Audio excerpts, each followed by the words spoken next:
생활 속 법률 히어로 이승우 변호사의 사건 파일.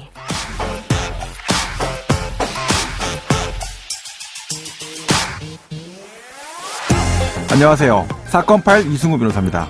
각종 사건 사고에서 여러분을 구해드리겠습니다. 오늘 열어볼 파일은 사내 메신저 관련 사건입니다.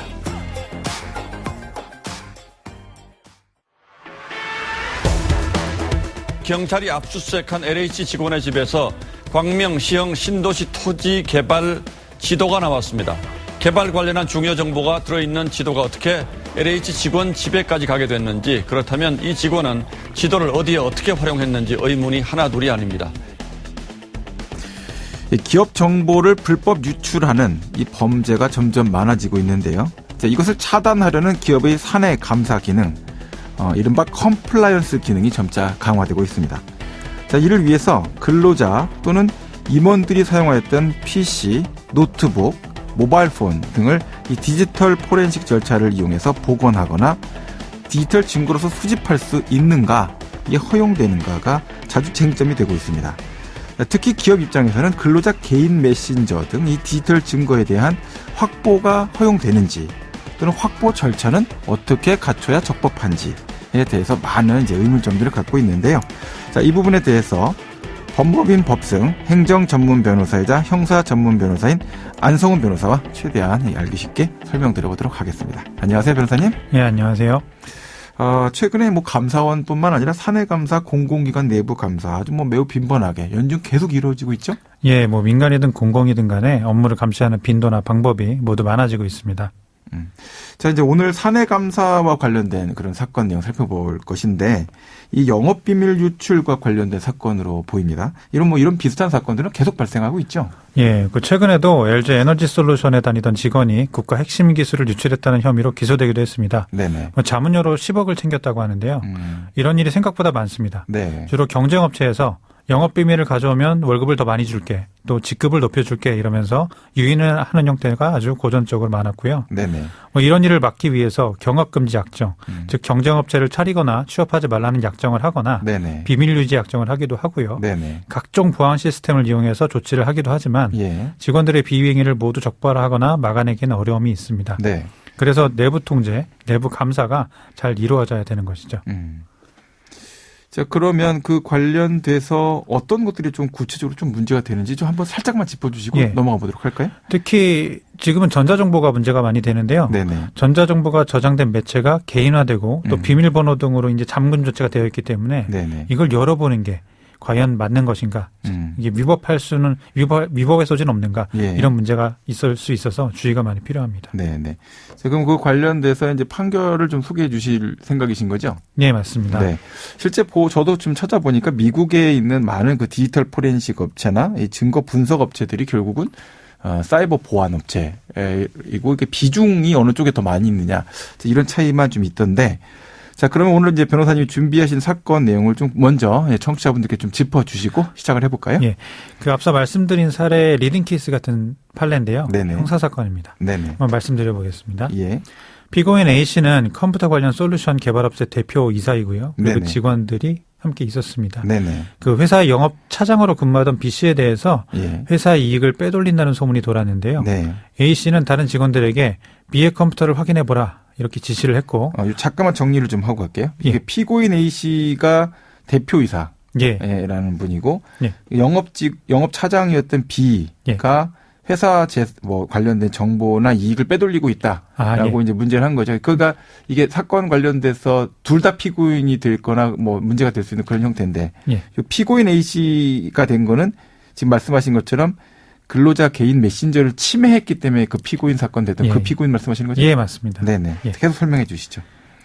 예. 그 A씨 지시를 듣고 그 회사 직원들이 B의 컴퓨터를 보려고 했는데 네네. B가 비밀번호 걸어놨던 거예요.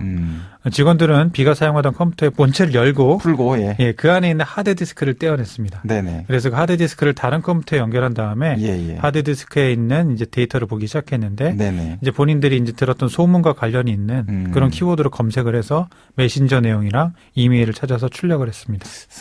살짝 걱정되는 느낌이 예. 들긴 하는데요. 예, 예. 그렇긴 한데 여러 가지 좀 포인트가 있을 것 같다 예. 생각이 드는데. 사실 자, 이거 어떤 문제가지 일단 기본적으로 됐습니다. 예. 사실 뭐 요즘의 감각이라면 이거 자체가 문제가 될 수도 있을 겁니다. 근데 네네. 이게 사례가 2006년도에 발생한 행위이기 때문에 조금 네네. 예전 사례라서 예. 일단 이때 문제가 된 걸 보면 네. 형법 제316조 2항에서 정한 죄가 문제가 됐습니다. 네네. 비밀침해죄인데 네. 비밀 장치한 사람의 전자기록을 기술적 수단을 이용해서 그 내용을 알아내는 행위. 예. 이것이 이제 비밀침해죄의 한 구성 요건이기 때문에 네. 이게 문제가 돼서 재판을 받게 된 거죠. 2006년도이니까 사실 뭐 크게 문제를 안 삼고 증거로서의 가치도 있다 판단할 수도 있겠지만 실제 이렇게 막 뜯어서 예.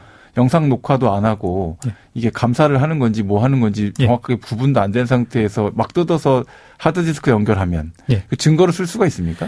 지금이라면 그거 자체가 또 문제가 돼서 사실 네. 그렇게 뭐 직원을 비행을 찾아내서 해고를 한다든지 불이익을 주면 그거 자체로 또 다시 문제가 될 수도 그렇죠. 있을 증거 것 같습니다. 부족 문제가 또 나올 가능성이 있겠죠. 예, 맞습니다. 디지털 포렌식 절차 이런 것들이 적법한지 예. 무결한지 흠없이 되는지 좀 문제가 있을 것 같은데 자, 2006년 사건 자체에만 좀 집중을 해서 예. 비밀 침해가 되느냐 이거로 좀 돌아가서요. 자, 이제 대표이사는 영업비밀 유출이 의심되는 상황에서 영업 차장의 하드디스크를 일방적으로 뜯어서 연결해서 확인을 해서 살펴봤고 자료를 확인했다라고 했는데 이제 피고인이 돼서 재판을 받게 예. 된 거죠? 예, 맞습니다. 예. 재판부는 1심에서는 어떻게 판단했습니까? 예, 1심에서는 A씨가 유죄라고 판단했습니다. 즉 비밀 장치한 타인의 네. 그 전자기록을 마음대로 열어봤다는 거죠. 네네. 예. 그런데 A씨는 이에 대해서 억울해서 항소를 했습니다. 네네. A씨의 뭐 첫 번째 주장은 좀 재밌는데요. 예. B씨가 사용하던 컴퓨터엔 비밀번호가 있지만 하드디스크엔 비밀번호가 없으니까 내가 가져온 건 하드디스크다. 이런 주장을 하나 했고요. 그러니까 뜯긴 했지만 컴퓨터의 비밀번호지 예. 하드의 비밀번호 설정한 게 없으니까 그게 예. 비밀 침해냐? 예, 이렇게 그렇게 했더니, 주장을 예. 했고. 네네. 근데 두 번째 주장은 그 B씨한테 업무상 배임의 혐의가 있어서 이를 확인하기 위해서 관련된 부분만 제한적으로 찾아낸 것에 불과한데 네네. 이것이 어떻게 범죄냐? 음. 정당 행위다라고 주장을 했습니다. 정당 행위가 뭡니까? 예, 범죄에 적용은 되지만 그 네. 범죄 조항에 적용되는 행위는 있었지만 네네. 그 행위가 네. 사회상규에 어긋나지 않아서 예. 죄라고 할 수 없다. 뭐 그런 사실이 있다 하더라도 예. 맞다 하더라도 맞습니다. 그게 죄는 아니다. 그렇습니다. 이런 판단을 예. 정당 행위라고 하는군요. 예, 맞습니다. 항소심은 어떻게 판단했습니까?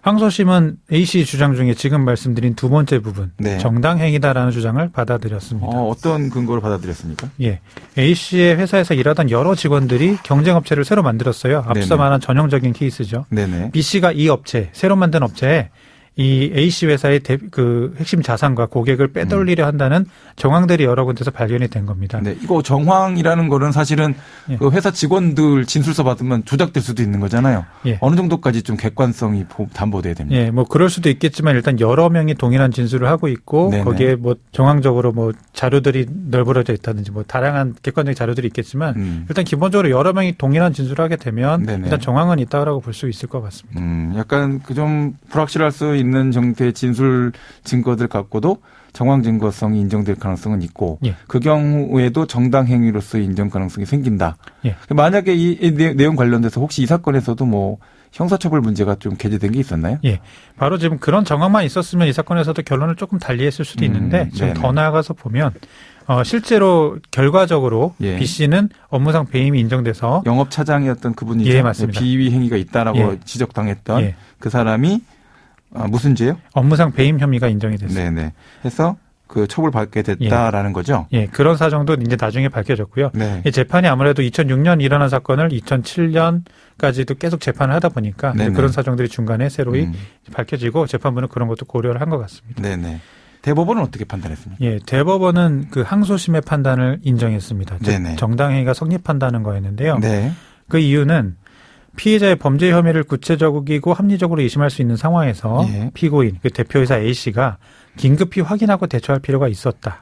그리고 그 열람의 범위를 범죄 혐의와 관련된 범위로 제한하였다. 네네. 그리고 그 영업차장 B씨가 보안서약서를 앞서 말했듯이 작성했다. 예. 그렇게 다 사정을 두고 보면 정당행위가 인정된다라고 보았습니다. 사회 통념상으로 허용될 수 있는 행위다. 예. 위법하지 않다. 예, 판단했군요. 지금까지 안성훈 변호사와 함께했습니다. 오늘 말씀 고맙습니다. 예, 감사합니다. 생활 속 법률 히어로 이승훈 변호사였습니다. 내일도 사건에서 여러분들을 구해드릴 사건 파일 함께 알겠습니다.